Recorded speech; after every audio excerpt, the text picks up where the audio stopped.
In 1939, over 3 million vehicles killed over 8,000 people, many of them pedestrians. This film tried shock tactics on cinema audiences. The glass is in his arm. Don't touch it, son. Don't touch it. Well, the glass cut right through the blood vessels and the arm cannot be saved below that injury. I'm afraid I must ask your consent to amputate. Well, I don't know what to say, really. Isn't there something... I assure you, the arm cannot possibly be saved. You look like a gunner to me. There's always a cyclist mixed up in it somehow. You want to put more motorists into jail. That's what you want to do. Behind iron bars.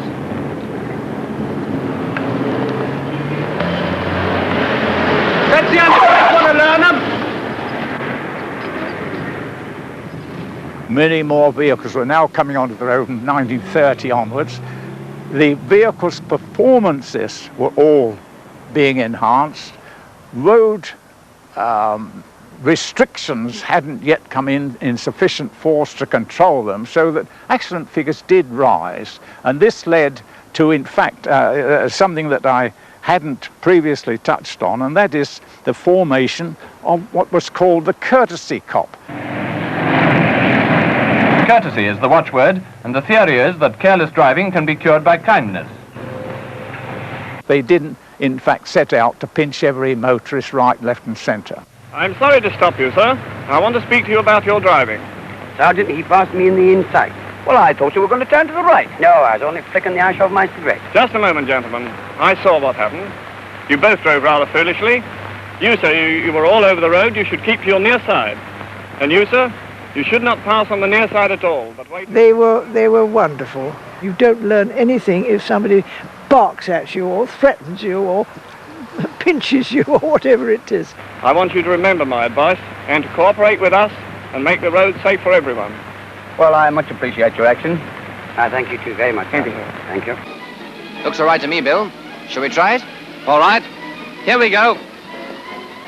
Curiously, no one appeared to link alcohol to dangerous driving. Drinking and driving wasn't really acknowledged. I don't think anybody was aware of it at all. Well, we're in good company as usual. I better wait until we get inside. Might be a chamber of horrors. Or a palace of beauty. Let's go and see.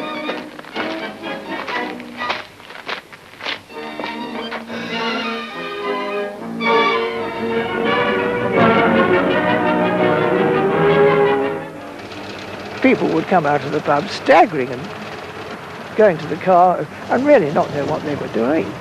We used to always finish up the Bull and Bush, Hampstead. There's a side road there. You see the laundry vans parked around the corner. You're in there, shove halfpenny, a few pints, and away you go. And once I said to the missus, I've got to go. We've gone to bed, and I said, I've got to get up. What for? I don't remember putting the van away. So I had to go down and see if it was away. But I never got pinched for drink and driving. I mean, if you'd had a few pints, you went careful. Now look out, Fred, you clumsy clump. I'm sorry, Jimmy. You never worried what you drank. I mean, provided you could get in the car and see where you were going and that, and then it was all right. Well, it wasn't all right, of course, but it took the new Road Safety Act of 1967 to usher in a low-alcohol era. Well, when you made the last left-hand turn, your rear wheels mounted the pavement. Back there, you mean, huh? It's a bit tight, isn't it? Sorry. It is, in fact, sir. I notice, sir, your breath smells of drink. Have you been drinking? No, of course not. The breathalyzer signalled the end of the holiday for drinking drivers.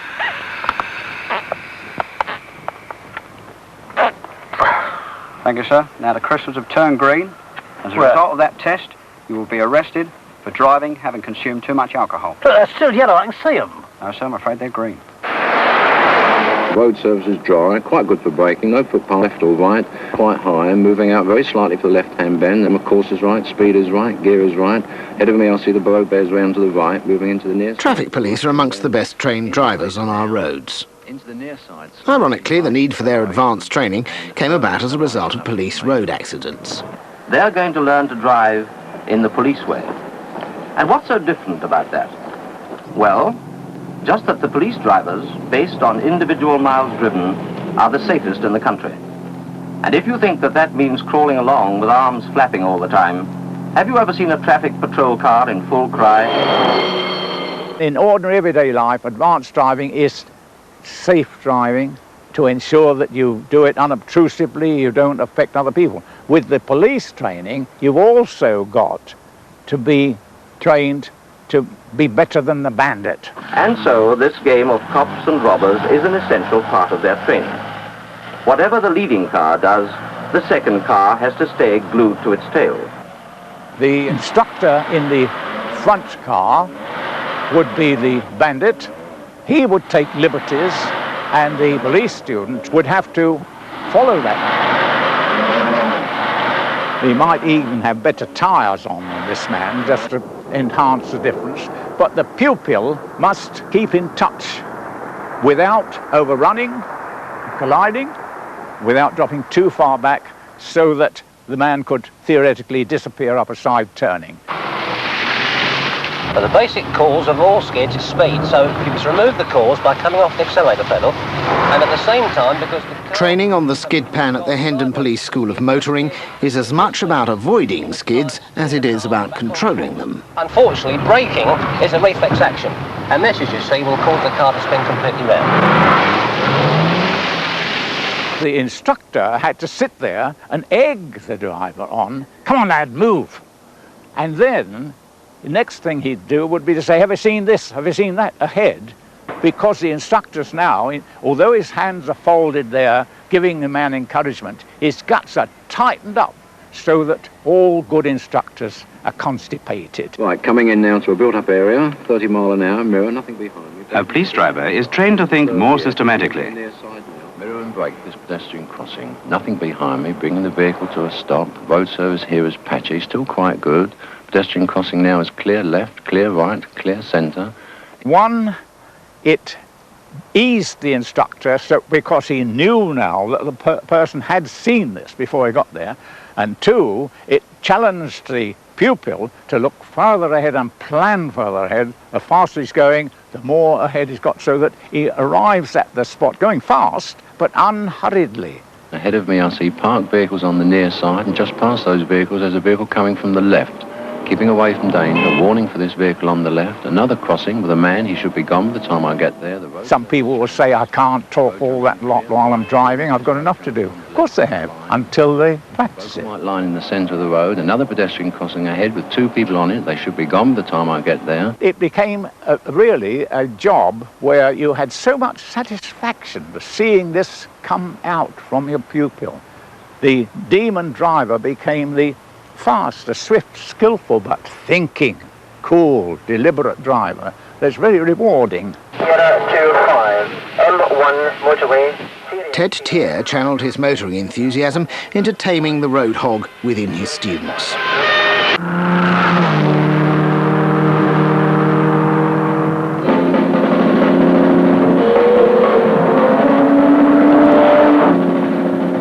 Most drivers don't benefit from advanced training, so Mr. Toad is lurking in every motorist, waiting to be unleashed.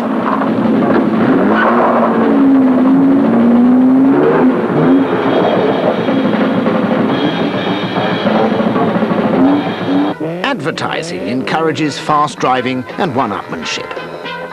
Speed and sports cars are sexy.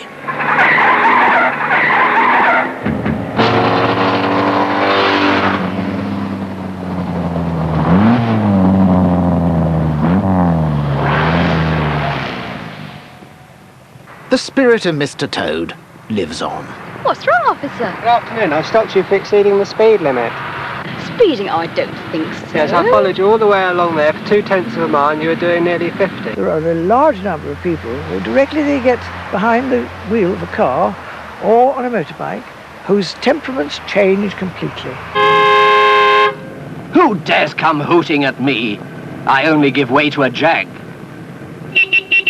You haven't got any entitlement when you're in a motor car to take retaliatory action about anything. Many times I've had people say, can we not get into that school and have some of this training? And the answer is no, you couldn't afford it. And people will not afford it until you put a value on a human life. And of course, there is an amount that people will spend for human lives, despite the contention that you can't price them. You're balmy or plastered. I'll pass you, you bastard. I'll overtake you, I will. As he clenches his pipe, his moment is ripe, and the corner's accepting its kill.